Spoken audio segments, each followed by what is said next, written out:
Hello everyone and welcome back to another Raiders video. In this video I'll be giving my official 2023-2024 Raiders record prediction, so let's get into it. Week 1 at Denver. I believe we'll win this game. The Broncos just suffered some pretty big injuries.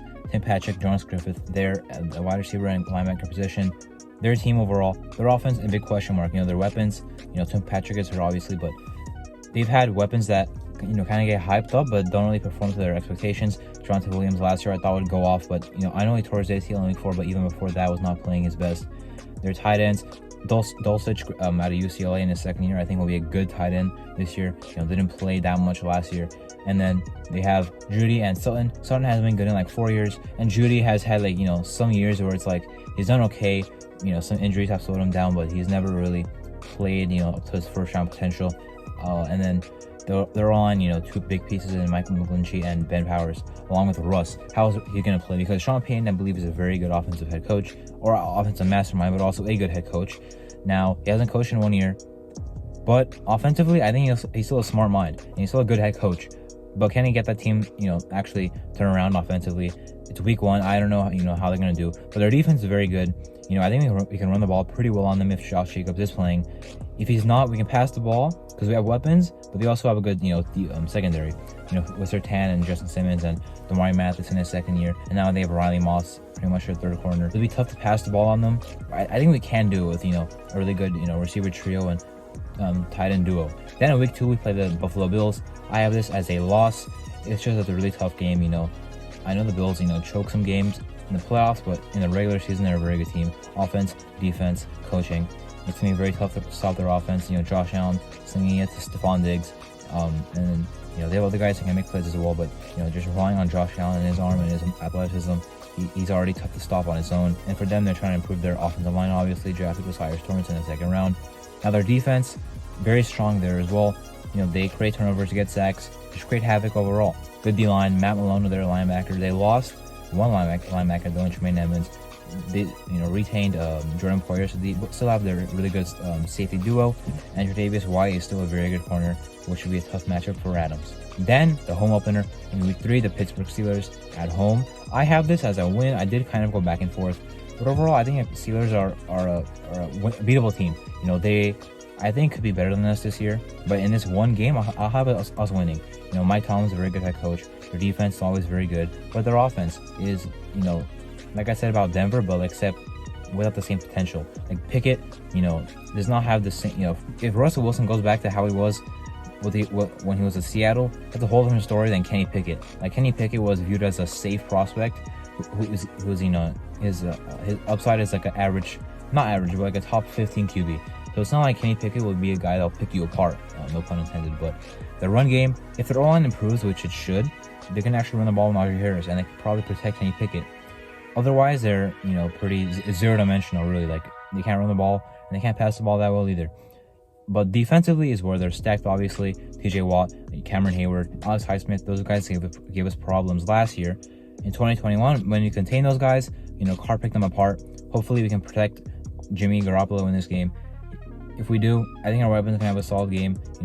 They have Patrick Peterson now. Joey Porter Jr. is a rookie. Still have Minkah Fitzpatrick. But I think when it comes down to it, we could pass the ball on them if needed.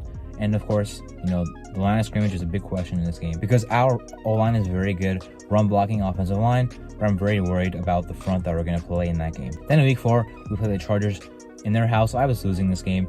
They're just a very explosive offense. I'm not looking forward to playing their offense. Similar to week 1, like we got no pressure and we got picked apart. I think similarly the same thing could happen. Could we stop the run? Yeah, because in both games last year, Eckler did not do much against us. But the problem was our pass defense against them. We cannot stop their pass. With Herbert, Keenan Allen there, Mike Williams there, Quentin Johnson the rookie, Joshua Palmer there, Gerald Everett's a solid-ish tight end. And the O-line, gave us fits last year, at least in the first game. In the second game, we had no problem. But I think we could get pressure. But how Slater does, is also a question because that's the side where usually, last year was Chandler Jones, this year it'd be Tyree Wilson. So let's see if they win the matchup against Slater. Crosby will probably have a good game on his side against the right tackle, which should be Trey Pipkins. But then their defense, undersold expectations last year. A.C. Jackson there did not play that well, got injured as well. Their run defense was supposed to get improved by a lot. They did not improve at all. And Overall, their defense was okay, but it should have been a lot better with all the money they invested. So offensively, I think we can have a good game. This game could be a shootout, but I was losing. Then in week 5, the Packers. A lot of people might not agree with this one, but I was losing to the Packers. Now, like the third team, you can say, where they have a good defense, but not a great offense. Jordan Love, I know, is a big question mark. I did not like him that much as a prospect, but since he's been, sitting for so long and behind Aaron Rodgers, I think he could be solid. And this year as well, he's already had the time to develop, so he could be solid right out of the gate as a starter since he already was in the league for 3 years. But besides that, they still have weapons on their offense that can make it work. Aaron Jones out of the backfield and rushing the ball. A.J. Dillon helping him. Christian Watson, Romeo Doubs. Now 2 rookie tight ends and a pretty good O-line. And defensively, very good over there as well. Good D-line. Kenny Clark, Lucas Van Ness, Preston Smith. And in the secondary, they have Jair Alexander, which would be a nice matchup for Devontae Adams. And Eric Stokes on the other side, as well as Rasul Douglas, former Raider. Definitely a winnable game against the Packers at home on Monday Night Football, but I was losing. Now week 6, the Patriots at home. Last year I was losing to them and we beat them. Now this year I was beating them this time. So, another team where their offense not the best, but their defense is very good, and as well as their head coach is also very good. They're also a team that I think will be better than us this year. But in this game, I just think that we will win. Their offense is not dynamic at all. Mondre Stevenson is a good running back. But outside of that, I'm not worried about the pass game. When we played the Patriots in Week 15 last year, we were the 32nd defense in terms of completions allowed. And Mac Jones completed 13 passes in that game. So that's a pretty good formula to me. I think our pass defense in some way or some form should be better this year. At least, within a 30-year push, which should be actually existent, which should help our pass rush and overall pass defense. I'm not worried about their offense. Their defense, pretty good. They limited Devontae Adams to 28 yards last year. But, we found other ways to move the ball. Jacobs had a solid game. So, overall, we could beat that defense. We should beat the Patriots. Then week 7, a game I also went back and forth on. I was beating the Bears. Jacobs should be a huge part. Now, I'm doing these record predictions, assuming that we will have Jacobs. But if we don't, a lot of these games would be different. This game right here would definitely be different. Without Jacobs, I don't think we beat the Bears. The Bears D-line, they also just signed Yannick Ngakoue, but the Bears D-line is not very good. I think we can run the ball very well against them if we need to. So it's Chicago, in Chicago, I'm saying. So the weather, you never know what it could be. If it's like a snowstorm or something, or not a snowstorm, but like a rainstorm or thunderstorm, something like that, and it's down to whoever runs the ball better, I definitely trust us more. I trust our O-line to beat their D-line and Jacobs to run the ball effectively. And I trust our D-line to stop the running game. They haven't improved the line, but I'm not that worried about it. They have a really good trio on running backs: Roschon Johnson, Khalil Herbert, and D'Onta Foreman. And Fields is a rusher as well. Now, if it's a sunny, bright game, who knows? Because Fields can run the ball, but will he develop his passing? You have DJ Moore now. Overall, besides that, I'm not that worried about their weapons. Then in week 8, the Lions. I was losing, just a team that I think is better than us. Their defense, let's see how much it improves. It should definitely improve, but how much will it actually improve? Even then, they were a 9-win team last year with a really, really bad defense, but had the number 1 ranked offense. Jameson Williams should be back for this game. They overall are a very tough pass offense to stop, so I'm not looking forward to that. And then it could be a shootout because, who knows how their defense improves. So I am looking forward to this game. Monday Night Football, but I think we lose. Then week 9, we play the Giants. I kind of went back and forth on this game, but overall, I did have to settle with Giants. The reason is kind of the formula I don't really trust. They're a team that overperformed their talent last year. We're a team that underperformed our talent last year. Can I say we're a more talented team than the Giants? I probably could. Our defense has the similar-esque talent to them, but they were a better defense last year. I think they'll be a better defense this year. Offensively, we have way more weapons, but with a receiver trio of guys that haven't done much in the league, they still had a solid year offensively. And Daniel Jones came into his own, and of course Saquon Barkley, the biggest part of their offense. Now they have Darren Waller. I can't trust us and pick us though when we underperform our talent, and they play better than what the talent they had. So overall, I do have to pick the Giants. Then in week 10, the Jets. This is undoubtedly going to be a loss for us. They just have too much talent offensively and defensively. Now, why I think the Jets will be a really tough opponent and overall a very good team next year is because, similarly to the Bucs in 2019 and going to 2020, they had 7 wins, but they're really still a talented roster, you know what I mean? But then they won the Super Bowl with Tom Brady in 2020. Made a lot of big moves. Fournette, they got Gronk out of retirement and stacked the defense, all that. Now the Jets this year, they literally lost, last year, they lost games because of the quarterback situation, whether it was Mike White or Zach Wilson. They lost games because of the quarterback. Sometimes you could say their offense overall, but there are some games where it's like the quarterback played a straight up loss in the game.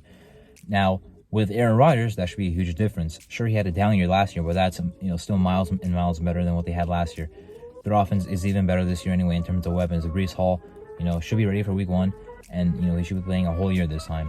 So, and their defense is even scarier. So, I know we have talent offensively, but they're too much of a good team, honestly. I don't see us winning this game on Sunday Night Football. Then week 11, the Dolphins is also a team where their defense, similarly to the Chargers, has kind of underperformed their talent. They have a lot of good pieces. Ramsey will probably be out for this game. He's expected to be out until December, so we probably won't see him, but they still have Xavier Howard. But their offense, if Tua's healthy, good luck to our defense. I'm not looking forward to that.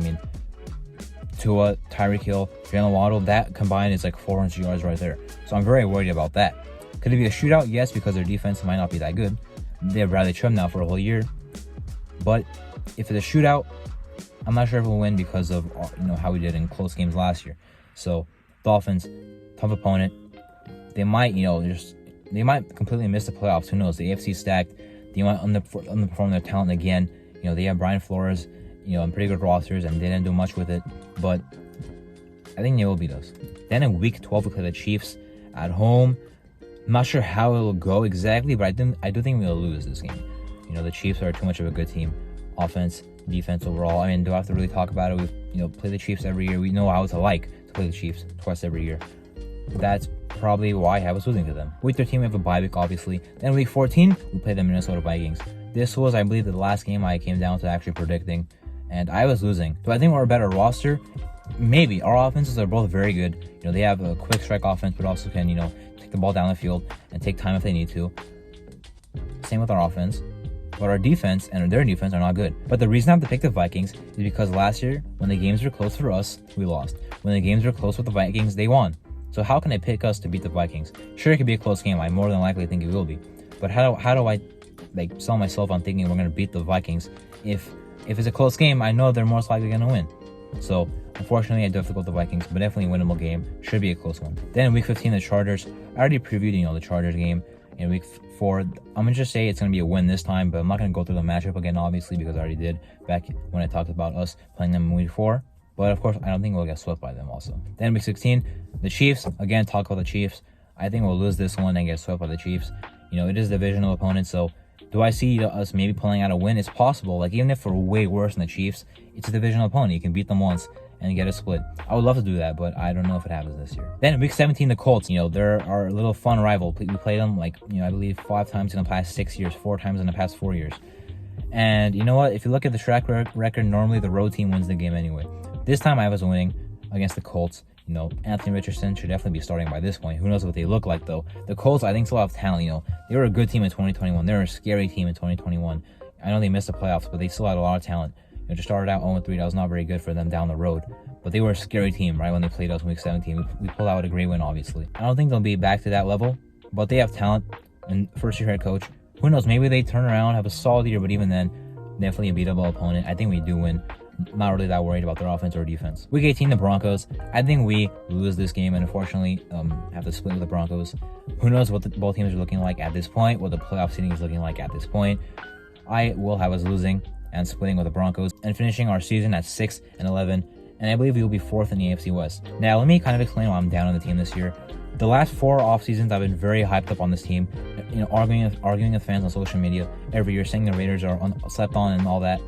Only one of those years was I actually right, which was 2021. We made the playoffs. This past year, I thought we'd not only make the playoffs, but win a playoff game. We got 6 wins. So I'm just tired of all this high expectations just get shattered by something random. Guys like Marcus Peters. I would not be surprised if he has 1 interception this year, 0, after being known for having 8 a year, 6 a year, 4 a year. Our defense is just not built like that. You know what I mean? Malik Collins was a beast on the Cowboys. We signed him to a 1-year deal over $6 million. He underperformed, did nothing for us. After that, went to the Texans, had 2 solid years, now is on an extension. Corey Littleton, as I mentioned before in a previous video, was a top 5 coverage linebacker. Came to us and he couldn't cover anything. So our defense is not built like that. I don't care if this guy's in his 2nd year, that guy's in his 2nd year, that guy can break out. I can't just say Devon Diablo is going to break out. Overall, I think he's in a perfect scenario too. He's already a great run defender. But he's put on some size, but I just cannot confirm and say he'll break out. I can't say Marcus Peters will be a quality starting corner. I can't say Nate Hobbs will get back to rookie form. Same with Trayvon Merrick. I can't see our interior pass rush will actually do something. I can't say Chandler Jones is going to be, a great player this time and have a turnaround year. 2 years ago, I would have said all those things. I would have said Chandler Jones was injured or something. Bilal Nichols was injured. He would have a better year this year. I just can't say the same thing this year. I just can't say some things and be surprised when they don't happen. I remember saying Clelin Ferrell going to his second year would turn around, and he did nothing, even worse than his first year. So I'm just trying not to have unrealistic expectations and then get surprised when it doesn't work out. So that's why I'm trying to be as realistic as possible this year. Of course, still hoping for a good season. No matter what, I'm excited to watch Raiders football every game, preseason, regular season, playoffs hopefully. But excited to see the development of these guys, free agency signings, mostly drafted guys. I like the draft class overall. I believe I graded it at a B-. Still watching some film though. But yeah, that was my 2023-2024 Raiders record prediction. I'm Marto, and thank you for watching.